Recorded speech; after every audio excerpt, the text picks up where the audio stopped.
Jack. I am missing a little bit of snow, so I'm willing it into place in the background here. And thank you all for being with us this evening. I have my colleagues, Liz Ritter is with us. She just went off screen, but most of you know Liz. And also, hi Liz, Alex Ambrose, our policy specialist, and Nandini Checo, our climate change, plastics, Jacqueline of all trades with us this evening. And now we're at 131 participants. So you all are fantastic to spend your Wednesday in January with us. We really appreciate it. So this evening, we are going to go through some goal setting in the spirit of the new year, stepping off in the right foot. And we're going to use the Q&A tab down the bottom of your screen. If you scroll over the bottom of your screen, you should have a pop-up Q&A. We've disabled the chat because it can get confusing to have two different forums, but Liz and Deanie and Alex and I will be with you throughout the program this evening and can answer your questions live there. We are recording this and we'll post it on our YouTube channel as soon as the recording becomes available, so you can share it with your other EC members who may have missed this. So without further ado, I am going to share my screen. Jen, do you want to talk a little bit about when we're going to answer questions? Oh, thanks, Alex. Yeah, that'd be great. We are going to save questions, oral questions, until the end. And so you may type questions throughout the program. We've got a PowerPoint for you, which I'll share in a minute. We're going to ask questions. Sorry, start again, Jennifer. More tea, that'll help. You could ask questions throughout in the Q&A. And then if you'd like to speak and ask questions, you can go ahead and raise your hand. There should be an option for that as well down the bottom of your screen. And we can unmute you. With now 137 people on, we have everybody muted so we don't get the background noise. So if you'd like to ask a question at the end for either me, Alex, or Deanie, or for Liz, you can go ahead and do that at the end of the program or chat it in the Q&A throughout. We also have a few polls that we're going to launch throughout. And so first I am going to share my screen. I remember how to do this. And go into presentation mode. Okay, can you all see that? I'm going to assume you can, and that staff would yell at me if you couldn't. So I think we're all good there. Yes, we can. Thumbs up, excellent, that's all I needed. So welcome everybody to your first ANJAC webinar for 2021. And I have a really important question for you to kick this off. ANJAC, it's a tradition that we have bagels at our workshops, particularly our fundamentals course in February and March, which we're going to talk about in a minute. So we want to know when we can finally gather together again, what kind of bagels we should buy. So we're trying to gauge the participants tonight. Oh, it's everything in the lead. It's everything in the lead. Oh my goodness. Okay, this is why we buy lots of everything bagels. All right, with cinnamon raisin coming in a close second here. Oh, this is pretty competitive. I'm gonna give it another couple seconds. All right, let us know what kind of bagels we should buy. What's your favorite when we all get together again? We've got most people participating. We've got 20 people who don't eat bagels. That's all right. Okay, I'm gonna end the polling. And we've got everything for the win, just under 50%, and then cinnamon raisin with a strong second. All right, Liz, you taking notes so that we make sure we know what to buy when we can all gather again in person. And of course, we'll have some gluten-free varieties as well. Okay, thanks everybody for participating in that. I'm gonna close the poll there and start our presentation this evening. So welcome. We thought it would be a good idea to have a kickoff and talk about goals and actions for 2021. So we're very pleased to have you all here. This slide, I know you're not supposed to use a lot of words when you have PowerPoint slides, so please forgive me. This slide is because I like lists.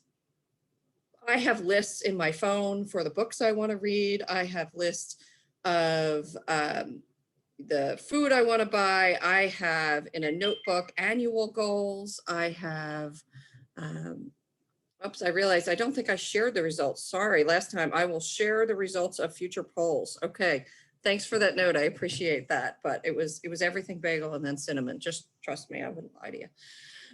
So this is a list here of for ECs of the basics for 2021, the must do's because they're deadline driven, and then the really should do's for your annual planning. So I broke it down into a list of really just 3 things with some sub bullets because that's how I do when I make lists: annual list, 5-year goal list, my supermarket list, my books to read list. I like lists. Helps keep me organized, helps make me feel like I'm organized at least. So breaking it down, let's go, because we're going to talk basics, must-dos, and then annual plans. The basics. Really, it's all about, and you know this, setting your meeting dates and notice. We really appreciate when you pay your ANJAC dues because then that helps us to continue to provide these programs. We also like updated lists of some more lists of your EC members, their emails, their phone numbers, so that we can stay in contact with you. And also ANJAC training. So we've changed our membership model. We did this last year or the year before. And now all ANJAC programs with big old asterisk on Environmental Congress in October, all ANJAC programs are included with your annual membership fee. Environmental Congress tends to cost us a little bit more money to put on. Last year was the first year we did it virtually, so we're still working that out. So all of the webinars we will be holding throughout the year and any in-person programs, should we get to a point where we can do that, are included in your ANJAC membership. So that's really important, and we very much appreciate those dues. So just going back to the setting the meetings, last March feels so very far away and yet still here with us. We started stay-at-home orders. We started physical distancing. Of course, we all started wearing masks as well. This is what we look like. We know this is a lot of what you look like, working at your dining rooms and your bedrooms, at your kitchen table and your comfy chair with your kitties and your puppies. And so we're going to continue to do this for however long we need to do it so that everybody is safe. And 2, we are evaluating the options for when it is safe for us to be back together to continue to offer virtual programming, because I, for one, do not miss Jersey traffic. There's a lot of things I miss, but Jersey traffic and driving 3 hours to get to a meeting for an hour is not one of them. So we're going to work on that, keeping the best of what we've learned over the last year or so now and bringing that forward with us. So just talking about the basics again and setting your meeting dates. Environmental commissions are legally allowed to meet virtually. I know there's been some pushback in some municipalities where your mayor or an administrator has told you because you are not essential. P.S. the environment is essential. Since you are not essential or emergency, that you cannot meet. If you're still having this problem, let us know. So you can let us know in the Q&A and we'll try to keep track of that, or you can email us at info@anjac.org and we will come up with a plan to work with you and your municipality to do everything in our power and influence to get you guys up and meeting again. So just because we're virtual doesn't mean that you can skirt around the notice or the advertisement recommendations or requirements. ANJAC recommends that all environmental commissions comply with OPMA. That's the Open Public Meetings Act. Basically what that says is thou shalt tell people when you are meeting. And you need to notice that in whatever the paper of record is for your municipality. The paper of record is something that your clerk knows very well because she or he places all advertisements for planning board, zoning board, council, and committee meetings in the paper of record. And so buddying up that advertisement with the EC meetings is something that she or he can do for you. It also behooves you to post the EC meetings on your website And if you have a social media account, Facebook, Twitter, Instagram, anybody out there is still using Snapchat, if you want to do a TikTok video, the more you can tell people about when you're meeting and how you're meeting, the more attendance and community engagement you're going to be able to get. Again, if you're having trouble with this, post something in the Q&A. We'll keep track of it. There's lots of staff on tonight, or email us at info@anjac.org. Virtual meeting tips. At this point, we've all been to a lot of virtual meetings, and we've seen ones that go really badly, and we've seen others that go well. It's a very good idea to have a strong agenda, particularly a timed agenda, so that you know how much time you want to dedicate to each issue on the agenda. I think ECs are really good at trying to tackle too much in a meeting because you're so passionate and so engaged, and there's just so much to do, but you can't do it all. And it's really difficult virtually. And to also make sure that you allow adequate time for the public to comment and participate in your meeting. Ask them, what issues are you struggling with in your community? What do you see? You might have people who are realizing increased litter in parks because they're out there walking more, or maybe you want to buddy up and work on a food drive and try to get some local food donated to a pantry. A couple of ECs engaged in that kind of community service last year. Building and maintaining relationships.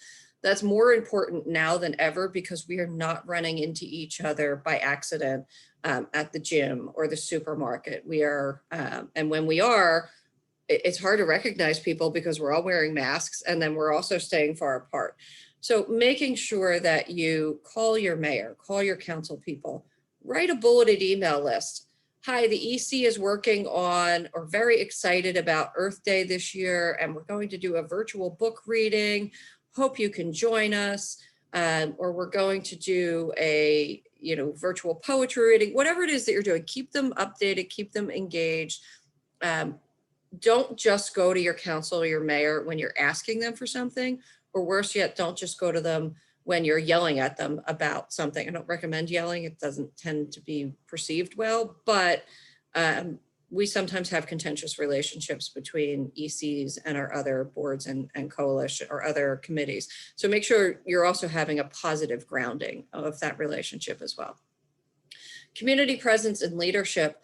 Again, this takes some forethought and some planning, but keeping your community engaged and letting them know that if they are concerned about the environment, which is in the news on a daily basis, today was a big environmental news day coming out of Washington, D.C., make sure that people know how to contact you when there is a problem. They know how to engage with you when they just want to learn more about their township. Holding some fun events, some virtual movie nights, some virtual presentations, some at some distance cleanups. ECs have had some real success with this over the last 10 months. We try to highlight the success stories of ECs in the ANJAC report. So that's your quarterly magazine that you all should be receiving in the mail. I have not gotten the latest issue. The mail's a little slow. So I should be getting the latest issue any day now. And we try to highlight that in the acting locally section towards the back of the report. So we tell you snippets of what ECs are doing. Again, if you're not getting the ANJAC report, let us know in the Q&A or email us at info@anjac.org. It means that either your town is not a member of ANJAC, which at this point most towns are members, or we just don't have your mailing information. And so we're happy to get you on the list and send that to you. We want you to have the information that we're sharing. So with that said, as I mentioned, the ANJAC dues, so that's $375 for an entire municipality, and your clerk can help pay that. If you don't have the paperwork or your clerk needs it or your administrator needs it, that's our email address. All of our trainings are included, as I said. And so traditionally, the webinars or the workshops that we hold first in the year start in March. So we're getting out in front this evening. And that's usually our fundamentals for effective environmental commissioners. It's the Saturday course. It's where we have all the bagels and the cream cheese and the fruit and the cheese and the crackers. And so many of you come. We had one session last March, and then we had to put a lid on it because, well, you all know what happened in 2020. So this year we're going full virtual for our fundamentals course. We're actually starting on February, I believe it's hold on, I'll get there. February 23rd until, I think it's 23rd. Liz will correct me or somebody will fix it in the Q&A if I'm wrong. No, it's the 27th. So February 27th until March 23rd. February 27th until March 23rd. So we will have a Saturday. We have eight sessions and 4 different topics. So there will be repeat performances. We'll do a Saturday morning and a Tuesday evening, a Saturday morning, a Tuesday evening. You get the pattern. 4 different topics, 8 sessions. We will also record everything and link it up on YouTube. We are going to cover the typical topics that we usually cover plus some. So what is an ERI and an NRI? What are EC goals? A little bit that we're talking about tonight, but expanded then. How do you incorporate or use the ERI and the NRI at the local level? Here's a heads up. There's some really fascinating legislation heading through, it's past the Senate, it's going through the Assembly now, that will require municipalities to have a climate change element of their master plan. So this is a huge opportunity for ECs to be engaged in municipal planning and bringing in their ERI and their NRI and all the good mapping that you've done there. So we'll talk about that more throughout the year and let you know as that legislation passes. We are going to attempt to do site plan application review from a virtual standpoint. So we've been thinking about this for months, and I think we've got it in good shape, and we'll help you walk through. How do you look at a site plan application? I'm on my planning board in Hamilton Township, Mercer County, and everything is virtual now. So we get everything dropped to a OneDrive, professional notes, stormwater plans, site plan application maps, and we review everything virtually. So what are the tips and tricks for that? So we hope that you'll be able to join us for our fundamentals course. This is all up on Anjak's website now. So if you go to the calendar, which is right on the homepage, you can click through the months and see what programs we have scheduled. Right now we're scheduled through the end of March, but we'll continue to fill out that calendar and add more as the year goes. So that's the basics. Set your meetings, pay your dues, give us your names so we can communicate with you, and keep an eye out for more training. So easy, right? List done, crossed off. I really like the satisfaction of crossing things off my list. So there we go. So then we move on to the must-dos, right? We've got the basics, we've got the must-dos that are deadline driven, and then we have the things you really should think about doing, kind of the annual planning and the community engagement. So right now I'm going to turn it over to Alex Ambrose, who is our policy specialist. She's going to talk to us about the most pressing deadline, which is the Stormwater Ordinance due on March 2nd. And then after that, Alex is going to hand it to Nandini Checco. Nandini's going to talk to us about plastic pollution. And I know all of you have been chomping at the bit, which is fantastic, to do plastic pollution reduction education. So with that, I'm going to turn my camera off. And Alex, just let me know when you'd like me to flip the slides. Will do. Go ahead and do that. All right. So to start off, we're going to do one more poll. Not one more poll. We have more polls. We're going to do another poll. So I'm going to launch this right now. So the question is, does your town have an updated stormwater ordinance that complies with the new regulations for green infrastructure? And here we go. Results are coming in. I'll leave it open for another 30 seconds or so. Ooh, this is like virtual racehorsing, seeing how each one progresses. All right, we got 99 people voting. See if we can't get a few more. All right, voting seems to have slowed. Let's give it 5 more seconds. And I'm liking what I'm seeing. Let's see. 3, 2, 1. And let's see. So it looks like the majority of people are working on it, which is wonderful. And if you add up people who are done and working on it, that is an astonishing number. That is almost 80%. So that is great news. That 22% is a little bit concerning to me. So let's launch into this. As Jen said, we're going to kind of talk about the very basics right now. We have a ton of other stormwater webinars that are recorded. I believe they are on our YouTube page. If they are not, they will be very shortly if you'd like to get a little bit more in depth. So we're going to be going through this very quickly. I'm sure people will have questions. Please put them in the Q&A and save them till the end, and we're happy to answer them. So as Jen said, this is a pressing timeline because you have to have an updated ordinance by March 2nd of this year. So these new rules, the biggest change in the new stormwater rules, which by the way, you don't have to update your plan, you just have to update your ordinance if some people had questions about that. So the biggest change is that green infrastructure is now required. Now, what does that mean? Green infrastructure, most people know that it's, rain gardens, it's nice green things, but here are the actual criteria in the law.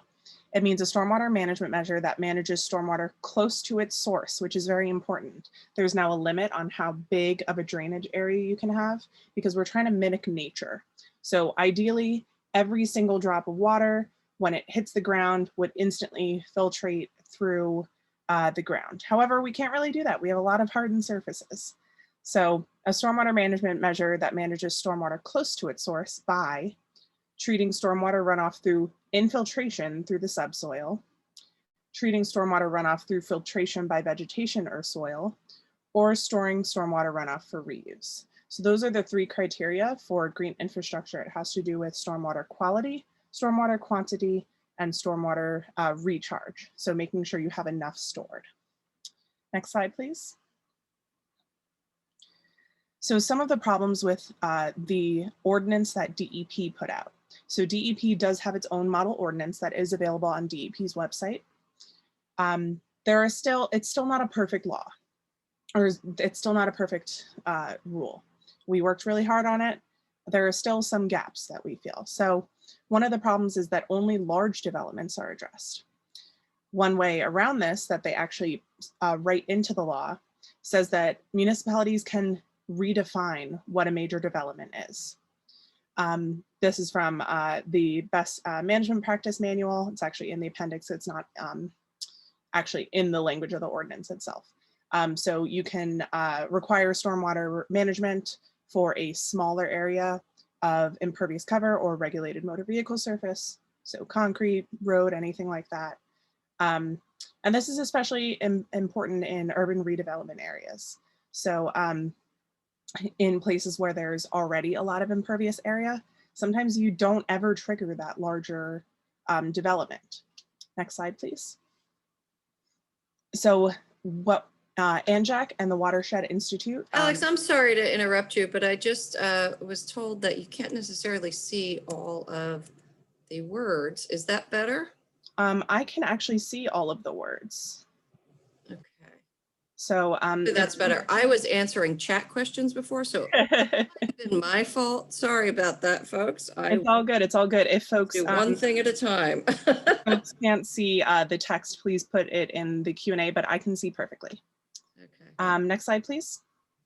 So what ANJAC and the Watershed Institute, which is set, nope, yep, you got it, which is set in the Stony Brook Millstone Watershed in Central Jersey. What we did was we created an enhanced stormwater ordinance. And we can drop that in the Q&A as well, or feel free to email us. What we did was we redefined major development. So we made major development a little bit smaller, as we are authorized to do, and add minor development to address smaller developments. So not only making that major development smaller, but also anytime any minor development happens, requiring that stormwater management. We address redevelopment. So like I said before, in a lot of urban areas, there's really not any more stuff you're going to build. You're pretty much just going to rebuild the stuff that's already there. You may already have everything built out. Obviously, what we are doing right now is not working. So when things are redeveloped, we need to fix them. This picture in the background is Route 1. You can tell there's a little Route 1 sign right there. So obviously what we are doing is not working right now. We also require an enhanced analysis of environmental impacts from development. And we change and require more stringent permitting and reporting requirements. Next slide, please. So the trigger for stormwater management, this is the major, minor, and redevelopment thing that I was talking about. So any major or minor development, anytime there is that development, it triggers stormwater management. This makes a lot of sense because, you know, minor development may be you're building a new house in an area. It may not trigger that major development, but it may be something as simple as take your landscaper who is already designing all the area around that house and tell them that you need a couple of designs for rain gardens. Like we said, we're focusing on small projects that treat water as close to the source as possible. And this is regardless of whether or not a site plan or subdivision is required. Again, this is in our enhanced model ordinance. It also addresses redevelopment, like I said, for both major and minor projects. Like I said, a lot of places may never trigger that major and minor development, just size-wise. The major development, we reduce the trigger to a ½ acre of soil disturbance. So in the original, it is, I believe, 1 acre of soil disturbance, or 5,000 square feet of impervious cover. Like we said, we include redevelopment, and the goal is to retain on site the 95% rain event. So 95% of those rain events you would hope you would be able to retain on site and therefore not cause any more problems outside of that site. Next slide, please. So what are the next steps? So like we said, this is due March 2nd of 2021. It has to go through the normal ordinance process. So it has to have a first reading, a second reading, a vote, everything like that. So what you can do as EC members, you are probably the most important people in this process to talk to your governing body, whether it's town council, town committee. Start discussing those recommendations that we talked about for developing a strong stormwater management ordinance.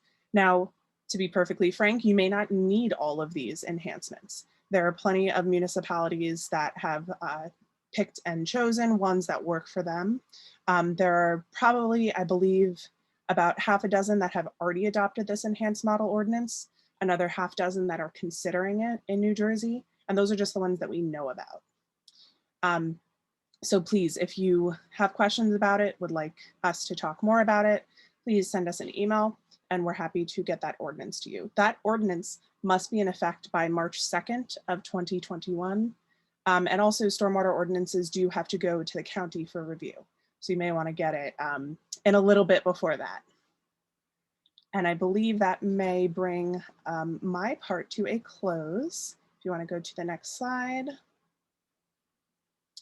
Great, so super easy. We finished our stormwater ordinance. That was great. Now we're going to talk a little bit about plastics, which I don't know about you guys, I'm still not sick of talking about.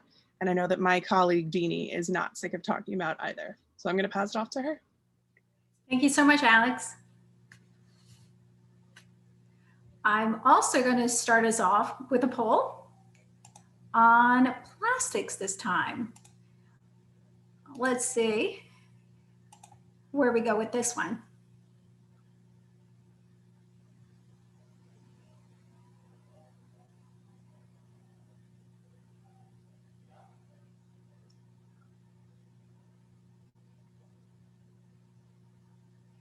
It's a little bit like popcorn kernels.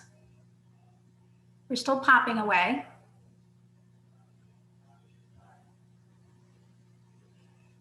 And we're slowing down. So I'll just give it a couple more seconds here and end it. So the question was, how knowledgeable are you about the new single-use plastics law? And most of you are at somewhat. So I'm going to go ahead and end our polling. Oops.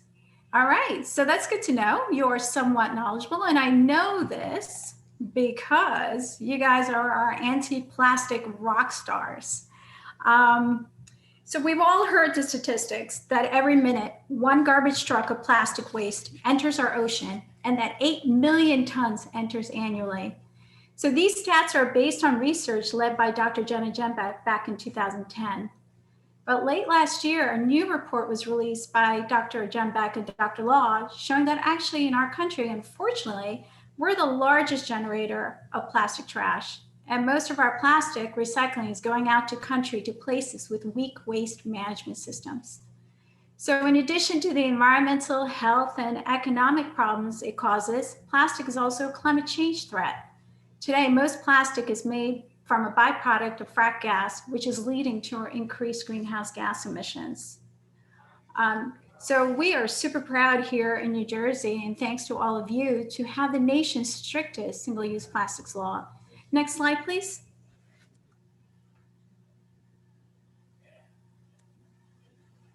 Thank you. So the new law, so I'm just going to go over the basics here. The basics are that all single-use plastic bags are banned, with some sanitary exceptions, and all polystyrene foam food service products, also known as styrofoam, are banned, and plastic straws will be upon request. Now, if the store size is above 2,500 square feet, paper bags are banned, and there are also a few exemptions there. And if it's under 2,500 square feet, paper bags are free. So this is, all your local convenience stores, your bodegas, all of that, the paper bags will be free. Time frames here for bags, it's bags in styrofoam. That's going to be starting in 18 months in May 2022. So unlike the stormwater, which is pending very quickly right around the corner, we do have a little bit of time with this. There's going to be an extension for long handle spoons. So think of slushies at 7-Elevens, meat trays, and prepackaged food. And now straws, upon request, that's the only one that's going to be starting this year in November 2021. Next slide, please.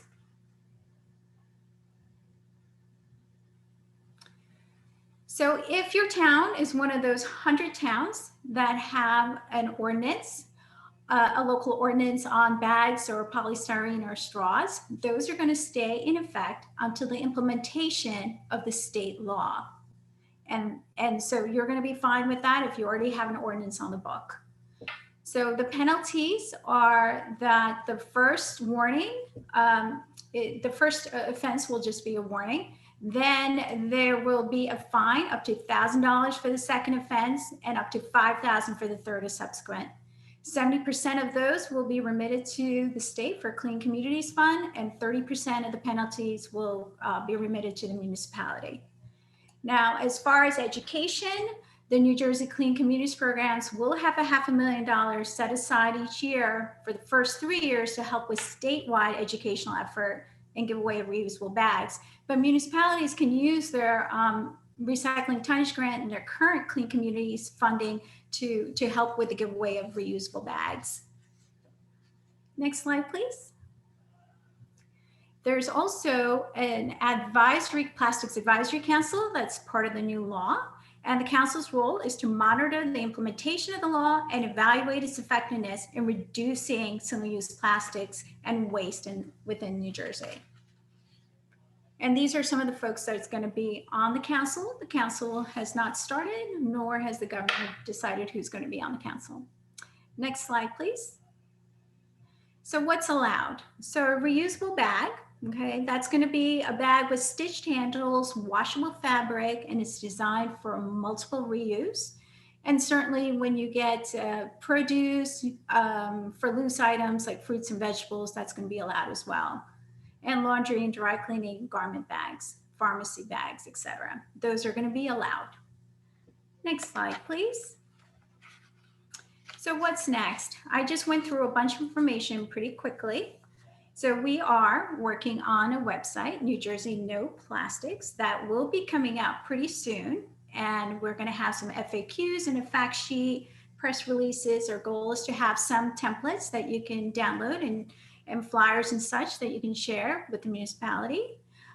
We are obviously, of course, working with partners such as the DEP and the New Jersey Clean Communities.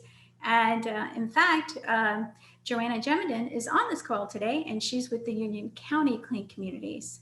So the Clean Communities will be rolling out a Choose to Reuse campaign, and you can see the logo, it's beautiful. And the idea here is that we have consistent branding across the state. And whether you're in Cape May or in Bergen County, all across the state, no matter where you go, you should be able to see this Choose to Reuse. And that's a reminder for folks to bring reusables. And so the law also says that by DEP will be releasing more information, but they'll be detailing more information around May 2021.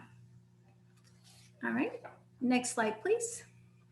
And so the goal here is to move away from our disposable culture, because as you saw from the first slide, it's just not working. Recycling is not the answer. More plastic's not the answer. We have to go to reuse. And certainly we are very considerate about what's happening during the time of the COVID.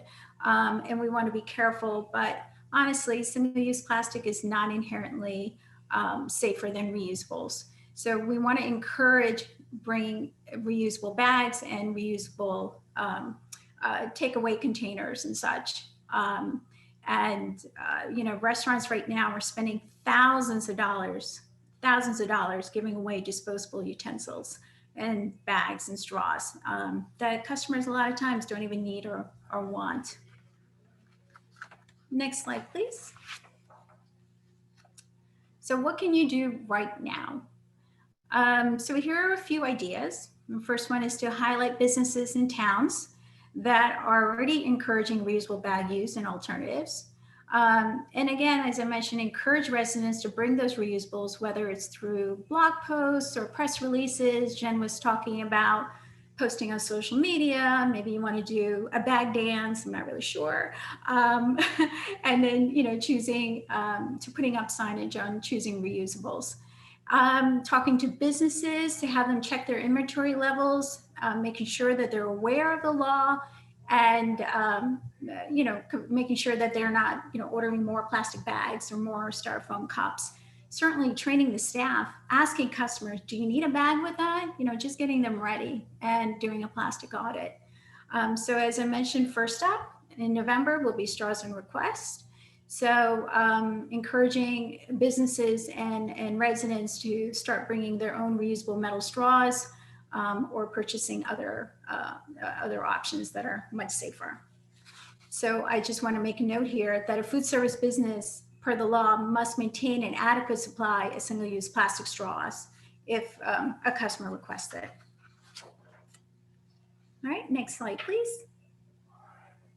So what can I do? The other one was about what can ECs do, or your municipalities. Here, I can't stress this enough, voting with your wallet and choosing those businesses and restaurants that are actively working towards reducing plastic pollution. Saying no to utensils when ordering takeout, that is a big deal. I know that we all want to support local businesses. I certainly do. You know, I certainly want to support local businesses, but it is frustrating. So when I call ahead for takeout, I'm sure to tell them, please don't add any, you know, utensils, because I have everything at home. And keep talking about this, and definitely spreading the message about no PPE litter, and that needs to be disposed of properly in the trash. So this is actually a great opportunity not to revert back to business as usual. And it's such an opportunity for us to all to build a stronger and healthier future. So I think that's all I have for my portion. And back to you, Jen. Great, thanks, Deanie. Let me work on restarting my camera here. So one of the things that would be great if Zoom would do when they do their next upgrades is if they would let the person sharing the screen actually see things as other people see them. Are you listening, Zoom? Because that would be really helpful. Okay, thanks everybody. So we've walked through the basics. You all know the basics. It's just a little enhanced now that we are virtual. We talked about the must-dos that are deadline driven. Obviously, this is a very high level flyover overview of stormwater and plastic pollution. Stormwater, we do have that enhanced model ordinance, and we can get that to you. There are many municipalities that we have presented, and our partner in stormwater management, the Watershed Institute, has presented to, that have said, okay, well, we'd like to do better than the basics for stormwater, but we're going to adopt the basic requirements now and then work over the next year to upgrade our model and make it more meaningful and protective for our town, protective of people, residents, businesses, and environment. So you can do that as well. You can meet the minimum legal requirements, and then you can keep working to do better. And with plastic pollution, we're going to be on this for some time. One of the things that I'm not sure if Deanie mentioned or not is that we know global supply chains are cattywampus right now. And so supply chains and delivery are an issue. And I know some restaurants that I enjoy frequenting who have typically used low impact takeout containers, have now gone to some hard plastic containers. And I just went, ay. And I had a conversation with the owners, and they told me they just can't get the other stuff. They get it when they can, but they can't get it as consistently as they used to. So this is going to be an evolving story. We are, as Deanie said, we do have the benefit of time. The straws go into effect, straws by request, this November, and then we do have until next May. So more than a year to get into compliance with that legislation. So we'll keep an eye on global supply chains, and we will come up with recommendations for purchasing that you can put out there to your restaurants and bars that feel solid. So I want to launch one more poll. I'm not sure if it's our last poll or not, but I want to, before we start talking about some more work that ECs could think about, I want to know that if you're part of an environmental commission, which most people here are, I believe, have you met yet in 2021? I know it's pretty early still, but just to get a sense of who's had the opportunity to get together. We still have more than 140 people on here, so thanks everybody for staying with us. Okay, we're getting there. We've got 115, 16 have answered. I'll give it just a couple more seconds here. All right, yeah, it is like popcorn kernels, Deanie. It all happens at once and then it slows down. Okay, so I think everybody's going to has answered in 3, 2, 1. All right, I'm going to share the results with you. So most environmental commissioners have met. So yay you. And that feels really, really good on our part to know that you're out there, you're getting together. Again, if you've got problems, if you have a particularly cantankerous somebody in your municipal government that's telling you you're not allowed to meet, because we did have a couple of those last year, let us know and we'll help troubleshoot with you. You can post it in the chat, or you can email us at info@anjac.org. We're really good at responding to that email and getting it to the right staff member. So I'm going to stop sharing those results and close that tab. Okay, so we've talked about the basics. We've talked about the must-dos. Let's talk about some annual plans and annual work. This is a point in time where we usually talk about fun stuff like doing green infrastructure projects or planting a butterfly or a bee garden, doing community engagement projects, maybe scheduling some time to read the Lorax at an elementary school, one of my all-time favorite books. But it's more challenging now because of COVID. Doesn't mean that you can't do things. There have been great examples, some of which I mentioned. If you go back and look at past ANJAC reports, the last few issues, in the acting locally sections, there have been some cleanups that ECs have planned and said, okay, on this weekend, we're gonna get out in our communities and do a stream or a park or roadside cleanup. So you go ahead and do your cleanup and then send the data to us. Let us know how many bags you picked up, where you cleaned up. And they've done some great press releases about it, gotten it on their township website, did social media posting. So you can still do a community cleanup for Earth Day. It's just, it's not the same as when we were able to be together. So you have families do it in their own pods where they're safe and they feel safe. So let's talk a little bit about community goals and then communication. Again, these pictures are all pre-pandemic, so that's why there's no masks in them. We are still working with environmental commissions to install rain gardens. This blacktop picture down here, that's porous pavement. So where there used to be problems with flooding in a parking lot that really did need to be paved for accessibility issues, we were able to put in a porous parking lot thanks to funding from the National Fish and Wildlife Foundation. We're not able to gather volunteers in large numbers at this time, but we are still doing some micro projects. And we really are reaching out to ECs, socially distancing and having masks while we do plantings, and then asking for your help in sharing information with your community on your social media sites, your newsletters, your township websites, etc. So you can still do this work. You still can get out there. Obviously, we want everybody to wear a mask and be safe. In addition to thinking about Earth Day, World Oceans Day, Arbor Day that comes up later in the year, and the kind of education campaigns that you can do, virtual poetry readings, virtual jam sessions, if you've got any musicians that want to work with you. We also want you to think a little bit about policy as well. We know you've got an awful lot on your plate with the site plan applications that come in for review. We're going to do that training late February into March. And then thinking about stormwater and plastics. But on top of that, we can't get away from thinking about climate change. We know that climate change is intimately related to both stormwater, because we know the amount of precipitation and the frequency of precipitation is changing rapidly, and also plastics. We've talked on previous forums about how single-use plastics now, more than 90% of them are made from fracking waste. Single-use plastics can be made from oil, natural gas, or fracking waste. They can be made from lots of things. But cutting off the economic boon of the fracking industry by really going at the single-use plastics bit, we are not their favorite people at this point in time.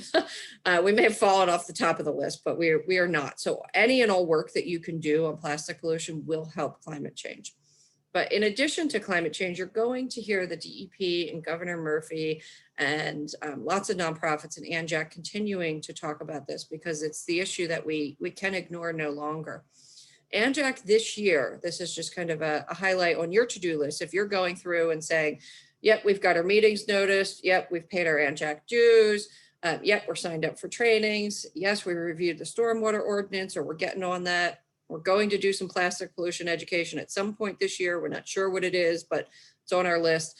I want you to think about adding a bullet for making some progress on climate change. ANJAC will be coming out with a list of must-dos for climate change. This list could be about 43,000 items long. We're not going to do that to you. So as we did with plastics, we really wanted to boil it down into, if every municipality in New Jersey did these few things, how would that make a change collectively for the state, for our country, and really for the world? And so with plastics, we targeted the bags, the straws. We're still looking at bottles and balloons. Don't worry, we haven't forgotten about those. We're also looking at mandatory recycled content in certain packaging, so we're still working on that. But with climate change, we're going to be coming out with a short bullet list to address what I think of as two sides of the same climate change coin. So one, there's the resilience or mitigation. What do those words mean? To me, it means that we have impacts from the greenhouse gases that we have let loose into the atmosphere that we cannot stop at this point in time. We cannot stop the changes in precipitation, the big storms getting bigger. That's what our state climatologist, David Robinson, tells us. And the longer periods of dryness in between, which makes me concerned about having enough water. And so we are going to be looking at resilience and mitigation. And we're also going to be looking at ratcheting down those greenhouse gases so that we can keep things from getting worse. There's a certain amount of greenhouse gases we've let loose. And we're going to have to deal with the impacts. That's resilience, that's mitigation. And then there is the stopping the greenhouse gas emissions, so that my dear niece Giselle that I talk about all the time, she's 11 right now, so that when she is my age or older, that the impacts of climate change are not exponentially worse. They don't need to be that bad. And everything we do today affects how good or bad our world will be in 30 years from a climate impact perspective. So we will be coming out with those items, and I'd ask you to save space on your goals to work on those with us. And there are lots of things municipalities can do. These are just a couple ideas that we're working on right now. You can require electric vehicle charging stations in new developments or redevelopments, so that that infrastructure is there when new residents or buildings get built. You can do a municipal vehicle audit, so that when you are retiring vehicles, whether they're police or Department of Public Works, that you go electric and you have charging stations at your municipal building. And there's rebate programs for that at the state level. So you can make these bullet item to-do lists. You can improve resiliency. Again, stormwater, we're big on stormwater because the flooding is going to get worse and we need to plan for it. We can't wait until we're all underwater. You can do a floodplain assessment. And we'll tell you more about that as the NJPACT rules come out. That's the protecting against climate threat rules at the state level. Our floodplains are going to get bigger. There's going to be more water. There's going to be more floodplains. We have to get out of the way of the water. Second thing on your annual plan, communicate some more, and then think about communicating again.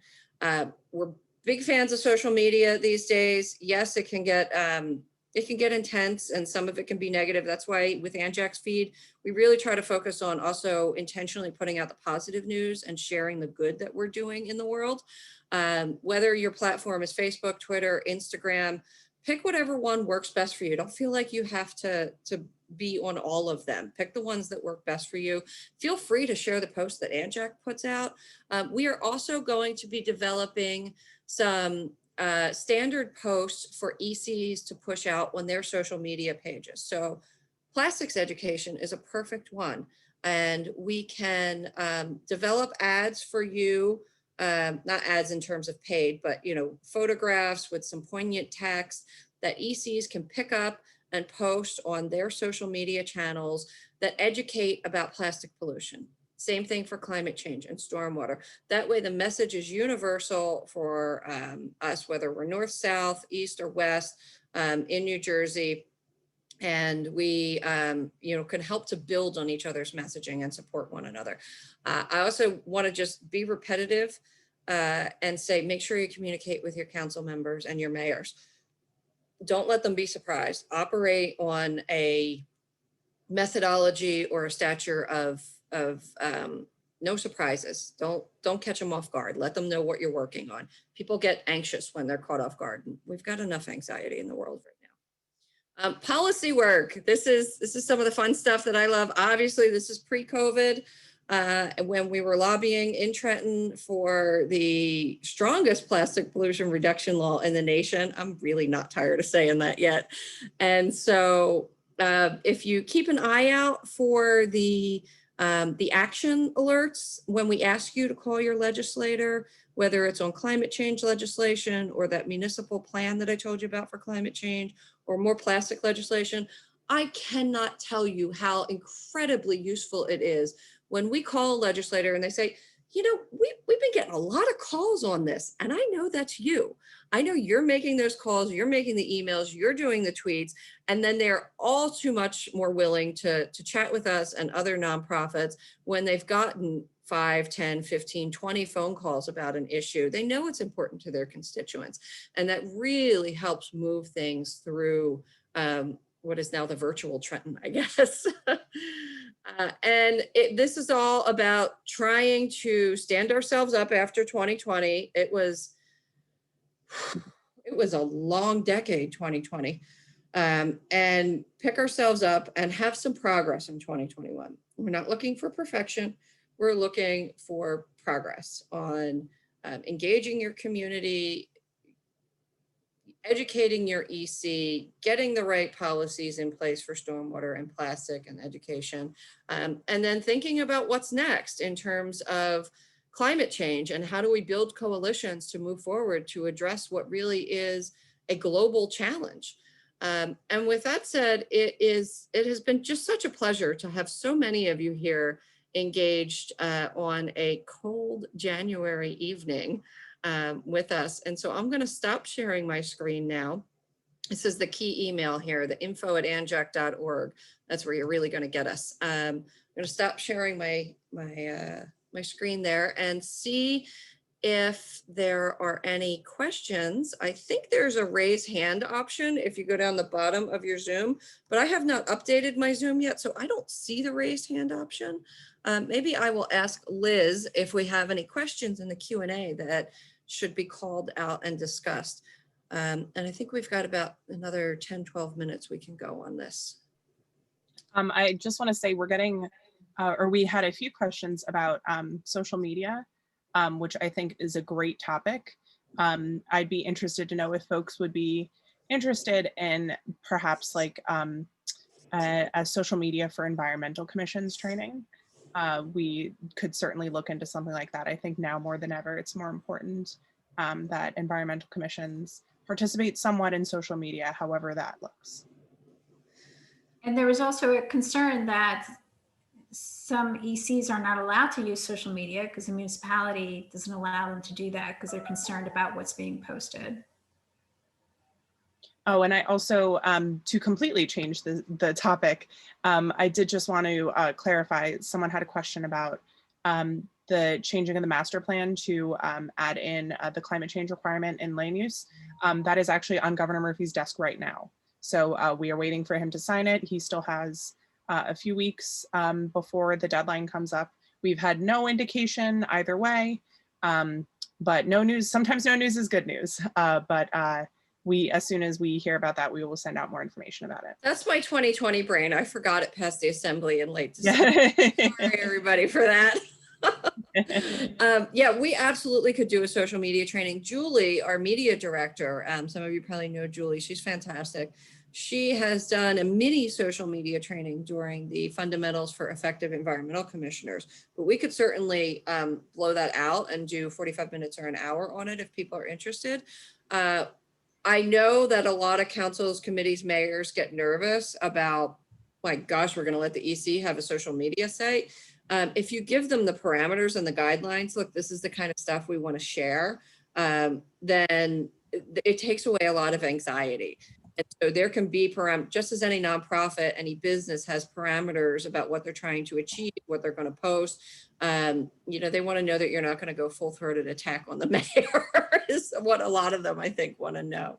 So if you have some guidelines for going ahead and posting, that would be great. I'm only laughing because there was an issue where a mayor tried to get rid of an EC last year. It's a write-up in the most recent ANJAC report that you should either have or will be getting. And it didn't go well. Two of the EC members, after they abolished the EC, ran a write-in campaign and won. And so now we'll be getting that EC back. So we're pretty excited about that. Are there other things we should answer? I would love to take people off mute, but again, without having the raised hand option in this webinar forum, it might get a little ugly with nearly 130 people if everybody starts talking at once. I've seen a few people try to raise their hand. So if folks do want to, now is the time. Liz, do you know how to unmute people who are trying to raise their hand? Yep. Oh, here we go. We've got Walter Andrews coming in. Walter, you're still on mute, but if you'd like to unmute yourself and ask a question, we'll do our very best to answer.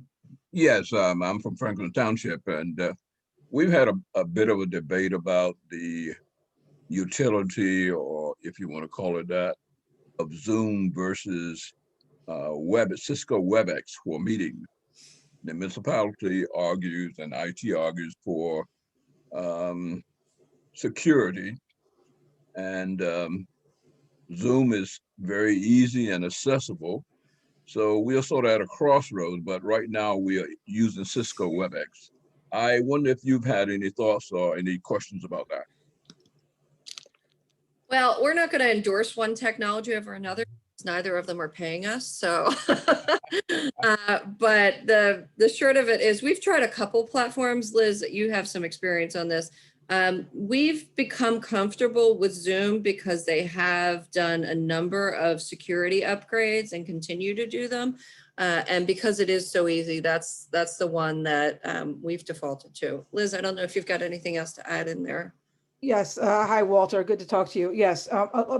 Other EC members have asked me that question over the year, and Zoom is definitely pretty user-friendly, and they have closed a lot of those security gaps that they were hit with early in the pandemic, and they know that they can't continue to function as business if they keep having that problem. But it's all about getting along with the powers that be in your municipality. It's probably not worth taking a stand on something like that.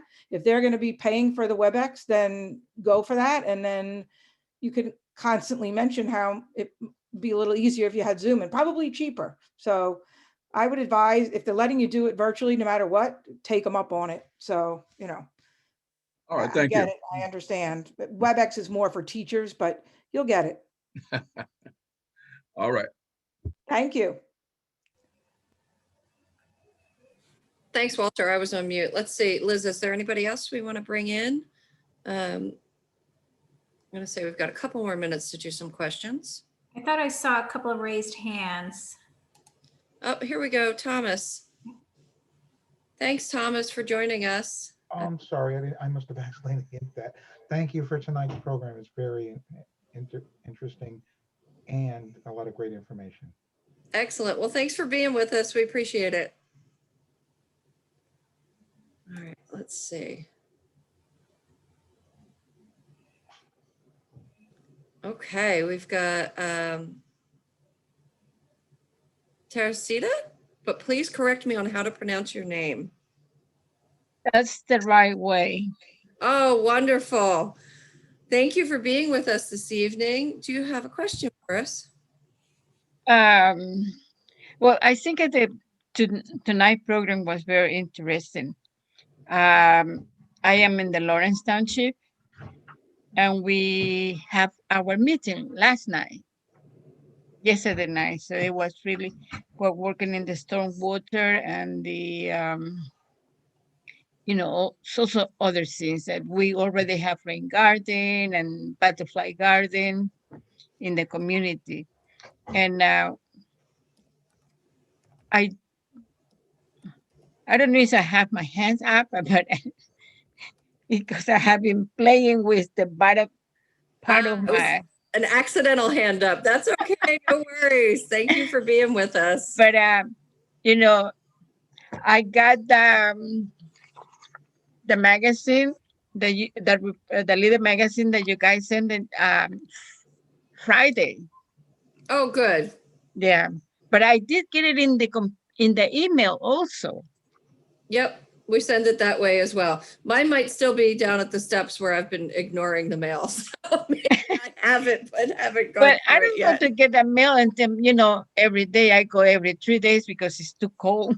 Yeah, I understand. Well, thank you, Teresita. Appreciate it. Thank you very much. It was a great program tonight.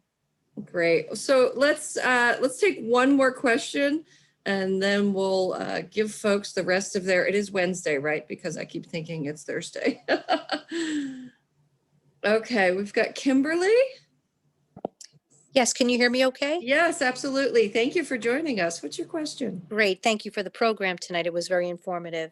I just want to ask, will there be a recap of what you spoke about tonight on your website? Only because one of the slides was up with regard to plastics and what environmental commissions could do. And that's really why I tuned in tonight. And the slide was up kind of too fast and I didn't get everything down. So just wondered, will it be posted on your website that I can go back and look to get a recap of what was said tonight? Great Thank you. question. Deanie, do you want to give a little preview about the whole new website we're coming up with? Sure. First, this presentation will be up on ANJAC Views, which is our YouTube channel. So you can see it there and you can certainly pause it and go through it and at your leisure. But we do have a new website coming out, New Jersey No Plastics. And that's going to have additional information. It'll have a fact sheet, some FAQs, and some templates that you can use in your community. Yeah, and we'll send that out in an email blast. We're just tweaking it right now and fixing some sections and adding a little bit more information. But within the next few weeks, we'll have that together and pushed out. And then we'll continually update it. As I, given the global supply chain is it's a bit of a mess right now. Some of the information is not solid enough for us to be able to distribute because we don't know where the more eco-friendly containers are going to come from. So we'll update that site, but yes, we will push that out. We'll have it linked on our website. We'll push it out in email, and it'll have even more information on it than you saw tonight. Thank I also, sorry. Oh, go ahead, Alex. I just wanted to add that someone else asked the same question about when this would be posted. Obviously, we're going to try to post it as soon as possible, but if you need information right now, Deanie has already done so many webinars on plastics that on our YouTube page, there are already, I counted at least 2, if not 3 videos that discuss this a little even more in depth. Same with stormwater. Those videos are already on our YouTube page, so please feel free to browse those as well until this comes up, even after this goes up, because they go much more in depth. And the YouTube video we will send it to everybody that registered, as well as other EC members that were interested in the recording. So you'll get an email when that recording is on YouTube, which should be within a day or 2. So. Yeah, we just have to wait for Zoom to send us the official link. So with that, I'm going to call it a close and thank everybody for being with us this evening. We have well over 100 participants this evening. It's great to be with you all virtually. I encourage you to sign up for a fundamentals course starting in late February. Email us if you have any questions, and we look forward to an even better, more well-planned, less stressful 2021 with all of you, and equally as successful environmentally as we were last year. So we appreciate you. We thank you. We want you to all stay safe, and thanks for being with us. Have a great night, everybody. Good night. Bye. Thank you for coming. Take care. Hi, everybody. Bye. Try and answer some more questions.